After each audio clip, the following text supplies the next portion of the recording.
Hello, peoples, and welcome to another episode of Esoterica Cinema, the podcast where we take films from the cinematic multiverse and discuss the hell out of them. I am your Harga host of the day, Ryan Siebold, coming at you with another I Got Five on It 5-minute mini review. I am recording this episode in midwinter, so I thought I'd bring you some good tidings and cheer with the holiday classic Midsommar from 2019. I'm only kidding, of course. This is not a holiday movie. Also, quick disclaimer, this is not a good date movie. If you are having even an inkling of trouble with your significant other, do not put this movie on. Inevitably, you are going to be laying in bed with the lights off, and one of the two of you is going to roll over and say, "Honey, can I ask you a question?" And it is all going to unravel from there. This movie is designed to be a mindfuck. It works well at that. With that said, let's get into it. This is the sophomore film from Ari Aster, who previously directed Hereditary, which was at the time A24's most successful release. This film was shot on a budget of $9 million and raked in a box office of $48 million. Hereditary, by comparison, was shot on a similar budget and brought in $80 million. Google has this summarized as: a couple traveled to Sweden to visit their friend's rural hometown for its fabled Midsummer festival. But what begins as an idyllic retreat quickly devolves into an increasingly violent and bizarre competition at the hands of a pagan cult. The film stars Florence Pugh and Jack Rayner as our ill-fated star-crossed couple, Wilhelm Blomgren, William Jackson Harper, and Will Poulter, who I just found out was British. Now, this film has tons of layers and so many Easter eggs and a lot of foreshadowing. You could get caught up in wormhole after wormhole and hours and hours and hours of viewing on YouTube, trying to dissect things and figuring things out in the deep dive after you watch this film.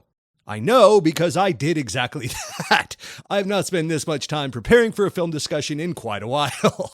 For the purposes of this discussion, I'm going to try to keep it as spoiler-free as possible and just go over the broad strokes of what you need to know to get through this film discussion. The film opens in America. Danny and Christian as a couple are going through some things as Danny has just lost her family to a murder-suicide brought on by her sister involving her parents, and she is completely distraught. Meanwhile, her boyfriend Christian, played by Jack Rayner, is encouraged by a small group of his frat bro best friends to leave her behind as she's too much drama, too much trouble, but he knows he can't ditch her at such a dark period in her life, so he begrudgingly does the bare minimum. Meanwhile, a foreign exchange student encourages the whole group to come over to Sweden to this Midsommar festival in the small farm town in Sweden where he is from to leave the troubles of the world behind and gain a little culture. They all say, "Why not? Head on over." Culty shit ensues, and as we like to say on this show, we descend into madness. Now, director Ari Aster himself is quick to tell you that he does not see this as a horror film. He set out to make a breakup movie and sees this as a macabre fairy tale. The fairy tale theme is set out right from the start in the opening shot of a mural, which kind of spoils the film from left to right as it goes across. It shows you all the elements of what's going to happen, although you don't know that when you first see it. But yeah, that was my co-host Jason's biggest problem with the film, is that they kind of spoil it from the very first shot. He's like, "Great, I know what's going on." The fairy tale elements were also on full display in the cinematography by DP Pavel Porgolzelski, which is a mouthful, but Ari Aster affectionately calls him Pav, so for the purposes of this episode, I will too.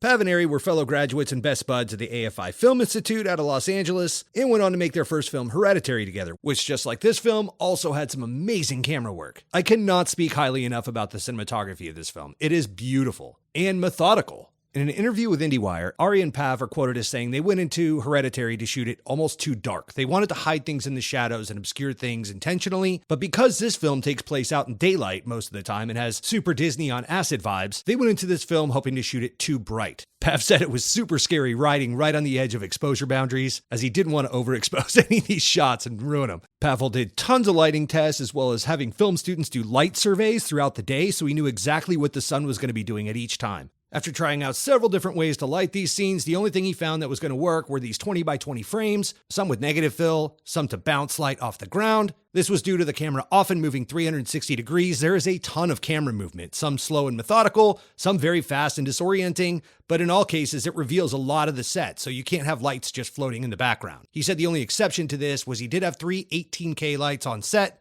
so that he can get his close-ups later in the day as the sun started to fade. He could add that light in. When there was no camera movement, he could push in really tight. He would use the 18K lights to emulate the sunlight and blow it out with the lenses and camera. Speaking of lenses and camera, he did many different tests, but landed on Panavision's Millennium DXL2, which to my understanding has Red's Monstro 8K sensor on it. And then he paired that with custom detuned or intentionally degraded Panavision Artiste lenses. He He said the lenses and the oversized sensor gave him the greatest latitude to blow things out but still maintain details in the highlights, but he wanted the lenses detuned a little bit so they weren't so sharp, especially for the psychedelic sequences where he wanted to intentionally soften the image, adding those dreamlike qualities you'll see throughout the later parts of the film. It's pretty crazy these guys are on their second feature together and they're already doing things like custom detuning lenses to get looks and stuff.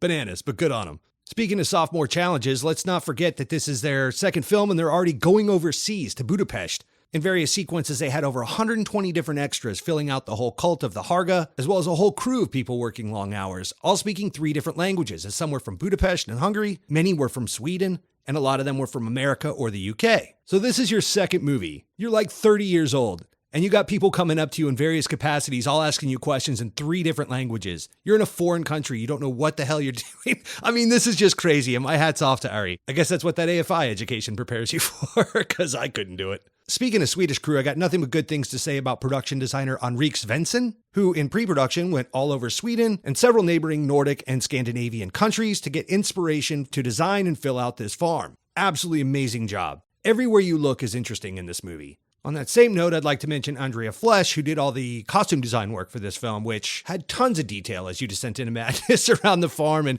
get closer and closer to Florence Pugh's character Danny becoming the May Queen and all the craziness that ensues. Yeah, I feel like so often we give so much credit to the cinematographer or the director for getting this shot or that shot, and not enough credit goes to the people that fill out those shots and give these people the things to shoot and make it all pretty. Lastly, I'm going to mention the music by British producer Bobby Kurlick, who performs often as the Haxon Cloak. In the past, he's produced music for Bjork, Father John Misty, and Goldfrapp, to name a few. The music for this film can be as foreboding as it is dreamlike, and is so interwoven into the threads of this film that you barely notice it at times drifting in or fading away. There are moments of this film that are made more haunting in their silence, but then there are other scenes of the film that are psychedelically enhanced by the film's score. I would say he has much to do with the macabre fairy tale elements. As a production designer, the costume designer, the DP, the director, all these things were just working in perfect harmony for this film. If you can't tell, I really like this movie.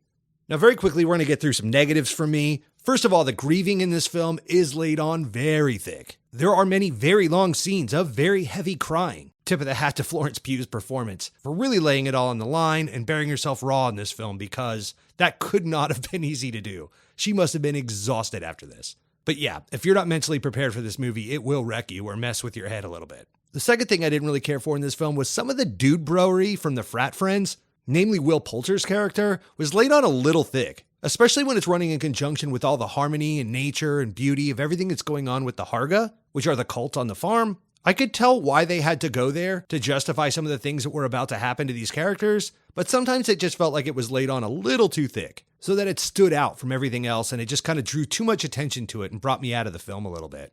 My 3 adjectives for this movie are slow burn. No pun intended if you've seen this movie. I didn't mention this, but this has a director's cut that adds 30 more minutes to the film, which brings it to almost 3 hours long. It is a lot. And not just a lot, but a lot of messed up stuff. So it's hard to sit through. It is a slow burn. You really have to be in the mood for this movie. I could not stress that enough. But it is a masterpiece, if you're asking me. My second adjective is enchanting. Like every good fairy tale should, it will draw you in and charm you. This movie is the Pied Piper of folk horror. And my third is maddening, because after it enchants you, it drives you mad. It is like a real deal Grimm's fairy tale. This is not Santa Claus. This is the Krampus version. Before I give you a grade rating, I will quickly say this is one of the most divisive movies I have ever seen on the rating system. If you go on Rotten Tomatoes or IMDb or anything, people either give this like 1 star or 5 stars. There is very little in between. This is either your kind of movie or it is completely not. Some people hated this movie. Some people really loved it.